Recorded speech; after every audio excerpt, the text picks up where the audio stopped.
Terima kasih, mohon izin pimpinan komisi dan Bapak Ibu sekalian, saya Dr. Gamal, fraksi Partai Keadilan Sejahtera, Dapil Malang Raya. Ada 3 poin yang ingin saya highlight. Pertama, soal keberpihakan. Jadi laporan R&D World, Research and Development World, itu menyatakan Indonesia peringkat 34 dari 40 negara yang disurvei dari sisi anggaran. Dan dengan anggaran kita 0,24%. Ternyata ketika dilihat, di antara 40 negara itu, kita yang tingkat PDB-nya itu paling rendah. Mungkin kita semua cukup terkejut ya, yang tinggi, yaitu negara yang menjajah Palestina, yaitu dengan perbandingan PDB terhadap risetnya itu 48%, kita di 0,24%. Kalau rekomendasi UNESCO dan World Bank, saya cek itu angkanya 1%.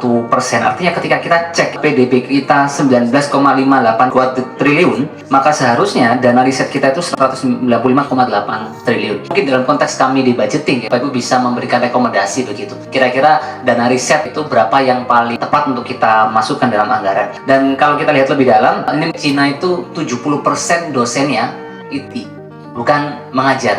Bahkan dari beberapa kajian usahanya 20-30% SDM melakukan fungsi R&D. Di sisi lain saya melihat pengajar kita itu dalam penjara administrasi, dan akhirnya karena tadi sibuk mengajar, minim riset. Mohon maaf, di banyak kampus banyak yang akhirnya fokus itu pada input mahasiswa, bukan meneliti begitu. Dan lebih jauh lagi, mohon maaf kalau menggunakan diksi ini, banyak sivitas itu akhirnya menjadi sales mahasiswa karena orientasinya adalah menambah jumlah mahasiswa. Dan saya mungkin usul konkret dalam hal ini juga, saya pikir satu poin penting adalah kita bagaimana bisa mendorong dosen-dosen itu S3 dalam tempo sesingkat-singkatnya. Kenapa dosen-dosen yang sudah jelas akan mengabdi, fokus ke riset, itu tidak mendapatkan sebuah prioritas misalkan dalam konteks beasiswa kita hari ini? Itu yang pertama.